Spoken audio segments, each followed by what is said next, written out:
Un peu mitigé, dans la mesure où la première mi-temps est plutôt bien amenée, plutôt bien maîtrisée. Il y a une bonne dose de création de danger avec, comme vous dites, les trois poteaux.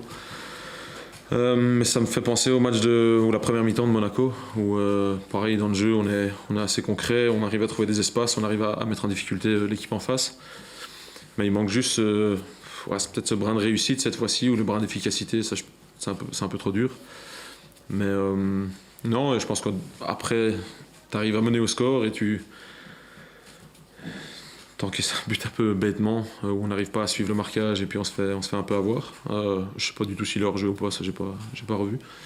Mais dans l'ensemble, je pense que le résultat est plus ou moins logique, même si je pense que si on marque ces occasions en première mi-temps et que c'est 2-0 à la pause, c'est un match complètement différent. Mais je le dis, on est encore en phase d'apprentissage et on n'est que le stade de Reims, donc c'est entre guillemets normal à cette période-ci. Satisfaction aussi, on peut dire, par rapport aux absences. Donc il y avait 3 absents majeurs, notamment au milieu Thomas et Matouziwa, et tu avais décidé de changer de système. Tu es passé à 3 centraux derrière, un genre de 5-3-2, on va dire.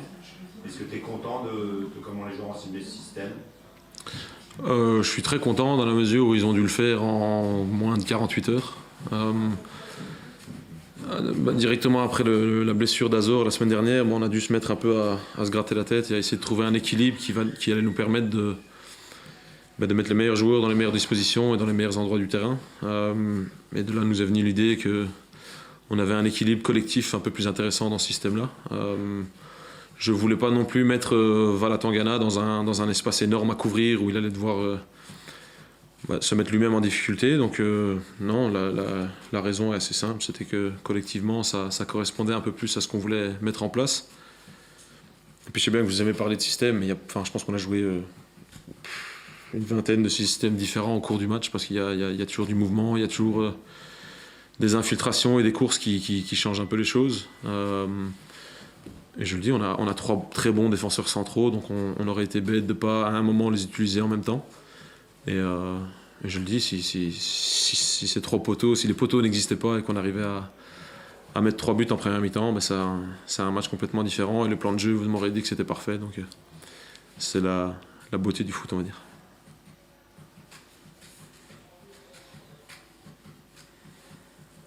Est-ce qu'il y a aussi des regrets, sur le fait que vous encaissez le but? Est-ce que c'est la fameuse déconcentration d'après le but marqué? Parce que le but que vous marquez à la 58e et vous encaissez l'égalisation à la 61e, donc moins de 5 minutes après.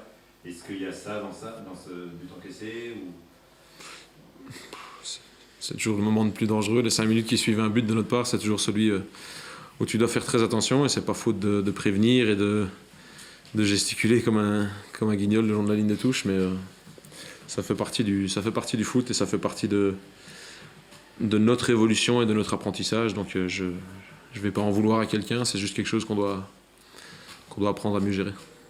Alors, donc ce soir vous avez touché, on va dire, 3 fois les montants, et en plus 3 fois le même poteau, le poteau gauche du gardien, c'est quand même rarissime. J'irai le démonter après. Ouais. Et par contre pour Toulouse c'est pas rare, parce que Toulouse, ça fait 10 fois qu'ils sont sauvés avec ces 3-là, c'est 7 plus 3.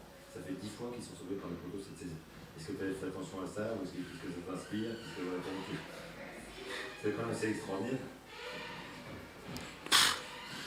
S'ils sont, je sais pas, il y a peut-être un sort sur le poteau là-bas, j'en sais rien, mais tant mieux pour eux.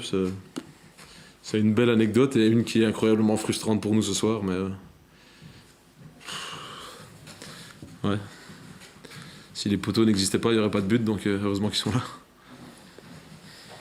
Voilà, pour finir, tu repars quand même d'ici avec plutôt sur le contenu, sur le fait comment les attentes ont été palliées, plutôt satisfait à l'arrivée, plutôt pas rassuré, parce que vous n'avez pas forcément besoin d'être rassuré, mais plutôt conforté pour la suite, sachant qu'il y aura des attentes qui ne sont encore pas là les prochaines fois.